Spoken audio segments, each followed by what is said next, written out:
BJP और RSS से जुड़े भगवाधारी संगठनों की विचारधारा और उनकी नीति और नियत अब बीजेपी के नेताओं के लिए ही गले की हड्डी बनती जा रही है।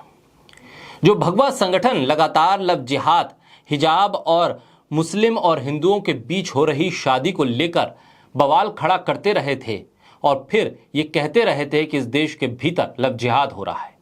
द केरल स्टोरी को लेकर भी यही सबसे बड़ा आरोप था कि लव जिहाद करके ये लोग मुस्लिम बना देते हैं लड़कियों को जो हिंदू लड़कियां होती हैं और फिर उन्हें आतंक के रास्ते पर ले जाते हैं। अब ऐसे में तमाम मनगढ़ंत आरोपों के बीच विरोध के सुर अब बीजेपी के नेताओं के घर के भीतर भी उठने लगे। जी हां, बीजेपी के नेता जब अपनी बेटी की शादी को लेकर कार्ड छपवाकर खुशी मना रहे थे, उस बीच उन्हीं बीजेपी नेताओं से जुड़े हुए वो संगठन जिन संगठनों के बल पर वो चुनाव जीत कर आते हैं, वही संगठन उन बीजेपी नेताओं के परिवार के खिलाफ सड़क पर पुतले फूंक रहे थे। दरअसल उत्तराखंड में एक भारतीय जनता पार्टी नेता की बेटी ने मुस्लिम लड़के से शादी की बात तय की और फिर जो हुआ वो फिर उत्तराखंड की सड़कों पर देखने को मिला। बीजेपी के नेता की बेटी की शादी तय हो गई एक मुस्लिम लड़के से। उसके बाद बीजेपी और भगवाधारी संगठन के कार्यकर्ता सड़क पर उतर आए, विरोध करने लगे और इस बीच बीजेपी के नेता कहने लगे कि 21वीं सदी है, सभी को अपने मनपसंद तरीके से जीने का हक है।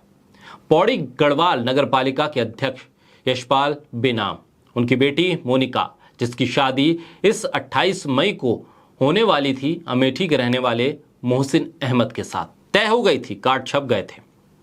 लेकिन विरोध इतना जबरदस्त हुआ कि यशपाल बेनाम को लगने लगा कि शादी करने का सही वक्त नहीं है।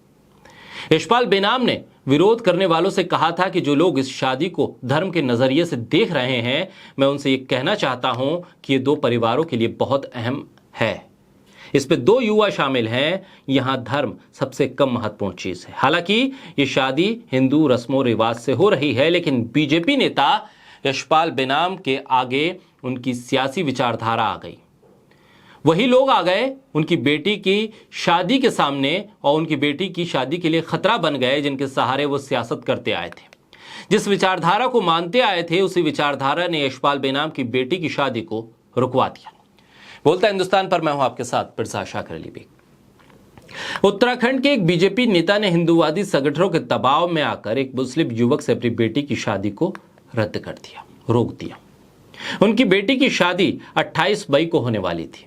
पौड़ी नगर पालिका के अध्यक्ष यशपाल बेनाम बीजेपी के बड़े नेता हैं, कद्दावर नेता हैं।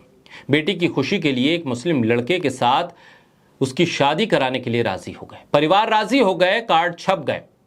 लेकिन जैसे ही शादी के कार्ड में लोगों ने नाम पढ़ा तो सोशल मीडिया पर बवाल हो गया। जो सोशल मीडिया बीजेपी अपने विरोधियों के खिलाफ इस्तेमाल करती रही है और उस पर लोगों को ट्रोल कर सड़क पर हंगामा करती रही है, आज वही सोशल मीडिया बीजेपी के नेताओं के खिलाफ इस्तेमाल होने लगा। बीजेपी के नेता यशपाल बेनाम का कहना है कि जैसा माहौल बनाया गया है, उसे देखते हुए दोनों परिवारों ने साथ बैठकर यह फैसला लिया है कि जनप्रतिनिधि होने के नाते उन्हें पुलिस के साए में शादी करवाना शोभा नहीं देता। माहौल अनुकूल नहीं होने और जनता का ध्यान रखते हुए दोनों परिवारों ने तय किया है कि आने वाली 26, 27 और 28 को होने वाले विवाह कार्यक्रम को रद्द किया जाता है। यशपाल बेनाम की पत्नी उषा रावत की तरफ से जारी शादी के निमंत्रण पत्र में दूल्हा और दुल्हन हाथों में मालाएं लिए खड़े थे, मोहसिन और मोनिका। लखनऊ यूनिवर्सिटी में साथ में पढ़ते थे और दोनों ने शादी का फैसला किया। दोनों परिवारों ने इस पर हामी भर दी, समर्थन दे दिया। लेकिन उत्तराखंड के गौ सेवा आयोग के सदस्य नाराज हो गए। बीजेपी से जुड़े हुए संगठन से लोग कहने लगे, ये शादी हमें मंजूर नहीं है। परिवार को मंजूर है, लेकिन ये भगवाधारी संगठन परिवार से भी बड़े हो गए हैं, इन्हें शादी मंजूर नहीं है। हिंदूवादी संगठन विश्व हिंदू परिषद, भैरव सेना, बजरंग दल शादी के विरोध में आ गए। कोटद्वार और पौड़ी में पुतले फूके जाने लगे। साथ ही हिंदूवादी संगठनों ने कह दिया कि बिना धर्म परिवर्तन की शादी नहीं होने देंगे। आखिर जिस विचारधारा, जिस सियासत का यशपाल बेनाम समर्थन करते आए थे, उसी सियासत, उसी विचारधारा ने उनके घर में शादी की खुशियों को वक्त से पहले ही गम में बदल दिया। जी हां, यही होता है। गलत सियासत, गलत विचारधारा और गलत आरोप प्रत्यारोप के बीच में किसी दूसरे धर्म पर जब आरोप मढ़े जाते हैं या अपने विपक्ष के नेताओं पर किसी दूसरे धर्म के मानने वालों को कटघरे में खड़ा किया जाता है, तब राजनेता ये भूल जाते हैं कि वक्त अगर बदल गया और फिर गोल चक्कर घूम कर ये वक्त उन्हीं के सामने आकर खड़ा हुआ, तब वो क्या करेंगे। आखिर यही हो रहा है उत्तराखंड में भी। बीजेपी के वो नेता जो लव जिहाद जैसे मनगढ़ंत मुद्दे को लेकर बड़ी बड़ी बातें करते हैं, बड़े बड़े बयान देते हैं, वो दरअसल भूल जाते हैं कि वक्त की चाल धीमी जरूर होती है, लेकिन वक्त हर एक को आईना जरूर दिखाता है।